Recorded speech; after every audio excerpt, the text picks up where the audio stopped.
একটা মেয়ে রাত বিরাতে পানিতে চলে যায়। সে নাকি পানির নিচে সবকিছু স্পষ্টভাবে দেখতে পায়। আমরা ডাঙাতে যেভাবে হাঁটাচলা করি, সে পানিতে সেভাবে হাঁটাচলা করে। তার কোনো সমস্যা হয় না। এমনকি তার কোনো বাড়তি অক্সিজেন লাগে না, তার কোনো বাড়তি কোনো সুবিধা লাগে না। সে এক জায়গা থেকে অন্য জায়গায় খুব সহজে চলে যেতে পারে এবং এই কাজগুলো সে রাত্রের বেলায় করে। শুনতে অনেক অবাক লাগছে, তাই না? যে আসলেই কি এমন হয়? বাস্তবে কি কখনো সম্ভব যে কেউ অক্সিজেন ছাড়া, কিচ্ছু ছাড়া ঘন্টার পর ঘন্টা, রাতের পর রাত পানিতে থাকে? এই কাজটা করেছে তিরুতমা চাকমা। সে কেন করেছে? সে কি অসুস্থ ছিল? এই গল্পগুলো যে সে মানুষকে বলেছে, এগুলো কি সব বানোয়াট গল্প ছিল?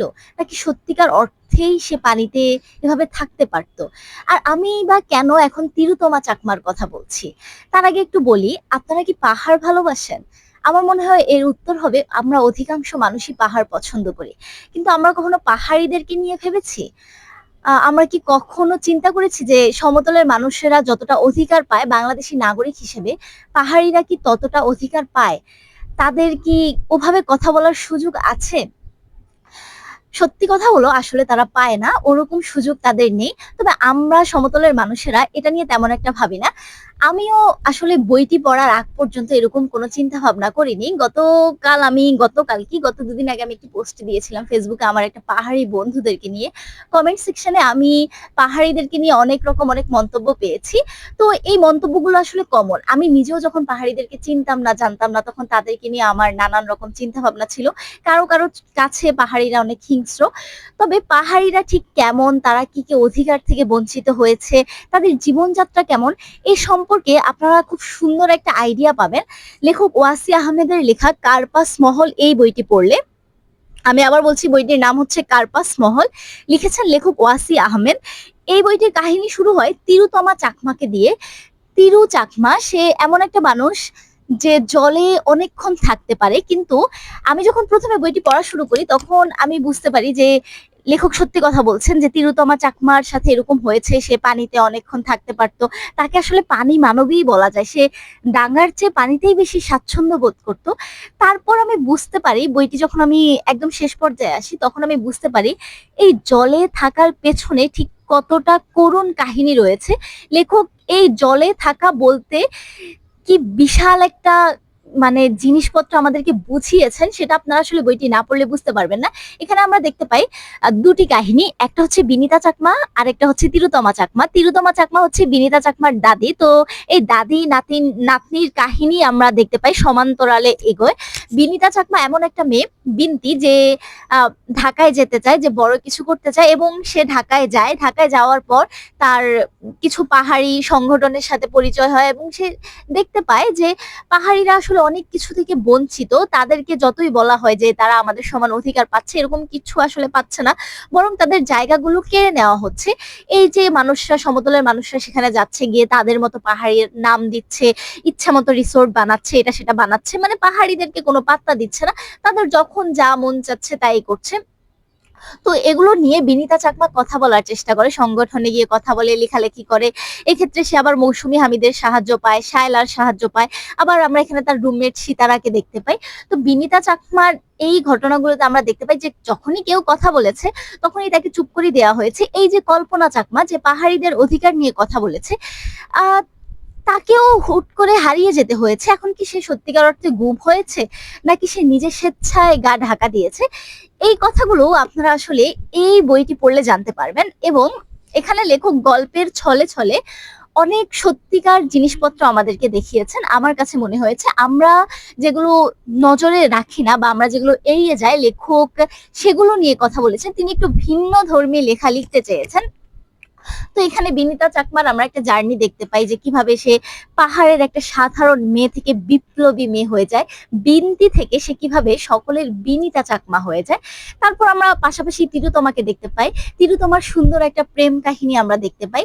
এই প্রেম কাহিনীর মধ্যে আমরা অনেক বিষণ্ণতা দেখতে পাই, এই প্রেম কাহিনীর পেছনে যে কতটা কষ্ট লুকিয়ে আছে আমরা দেখতে পাই। এই যে যখন কাপ্তাই বাদটা হয়, এই বাদটা হওয়ার সময় সরকার কি পাহাড়িদের কথা চিন্তা করেছে? করেনি। এই সময় অনেক মানুষ তাদের ঘর হারিয়েছে, কেউ ভারতে পালিয়ে গিয়েছে, কেউ মাঝপথে মারা গিয়েছে, কেউ মানসিকভাবে অসুস্থ হয়ে গিয়েছে, স্বাভাবিক জীবনযাত্রা সে আর কখনো ফিরতে পারেনি, কেউ মানে আজীবনের জন্য হারিয়ে গিয়েছে, তাকে আমরা আর কখনো পাইনি। এই গল্পে আপনারা যখন বিশুকে পড়বেন, বিশুকে পড়ার পর আপনারা অনেক মন খারাপ করবেন। মানে বিশুর ক্যারেক্টারটা অল্প সময়ের জন্য এসেছে, তবে পুরো বইতে সে খুব বড়সড় একটা ভূমিকা পালন করে গিয়েছে, যাকে আমরা কাপ্তাই বাদ করার পর আর দেখতে পাইনি।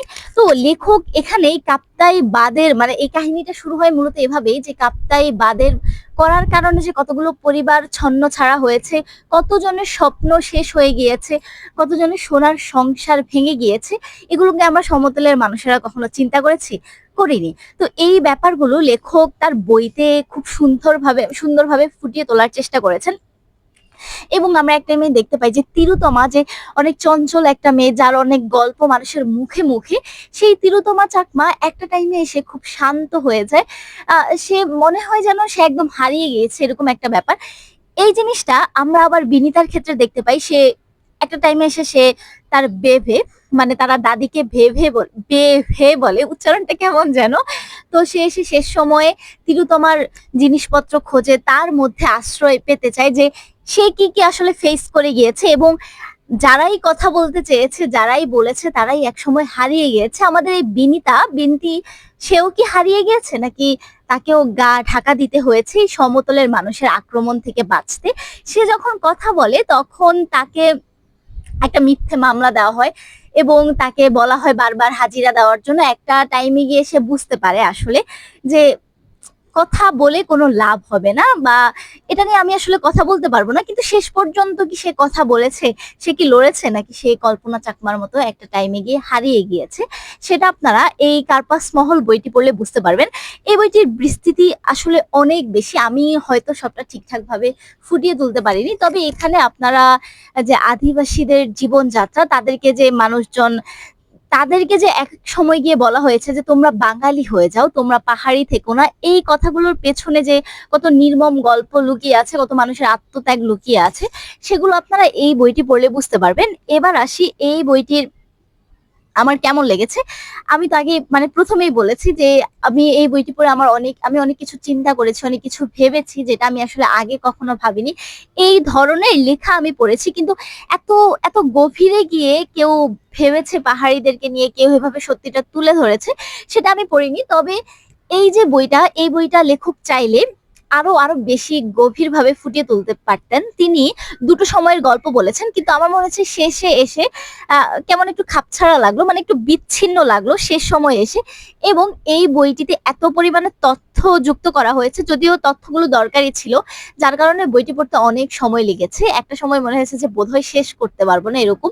তবে ওই যে বিশুর কাহিনী, তিলোত্তমার কাহিনী, বিন্তির কাহিনী, শায়লা এবং শাহরিয়ারের কাহিনী, এই বইতে খুব গুরুত্বপূর্ণ দুইটি মানুষ, শায়লা এবং শাহরিয়ার, যারা সমতলের মানুষ হয়েও বিন্তিকে পুরোটা সময় সাপোর্ট দিয়েছে, এবং বিন্তিও যাদের জন্য খুব খুব করেছে। তো এই শাহেলা শাহরিয়ারের মতো মানুষেরা আছে বলে আসলে বিন্তিদের মতো মানুষেরা সাহস পায়, কথা বলতে পারে। তো এই যে এখানে লেখক অনেকগুলো চরিত্র এনেছেন, বেশ ভালোই চরিত্র এনেছেন, এবং এই যে সবগুলো চরিত্রকে নিয়ে পড়তে পড়তে একটা টাইমে গিয়ে মনে হয়েছে যে এত বেশি তথ্য। প্রথমে আমি যখন তিলোত্তমাকে নিয়ে পড়ছিলাম, আমি ব্যাপারটা ঠিকঠাক মতো বুঝতে পারছিলাম যে আমি খালি পড়েই যাচ্ছিলাম, খাপছাড়া লাগছিল। পরবর্তীতে যখন একদম ভেতরে ঢুকে যাই, আরো পড়ি, মাঝে চলে আসি, তখন আমি বুঝতে পারি যে গল্পটা কিভাবে এগিয়েছে, কোন দিক দিয়ে গিয়েছে, কেমন হয়েছে।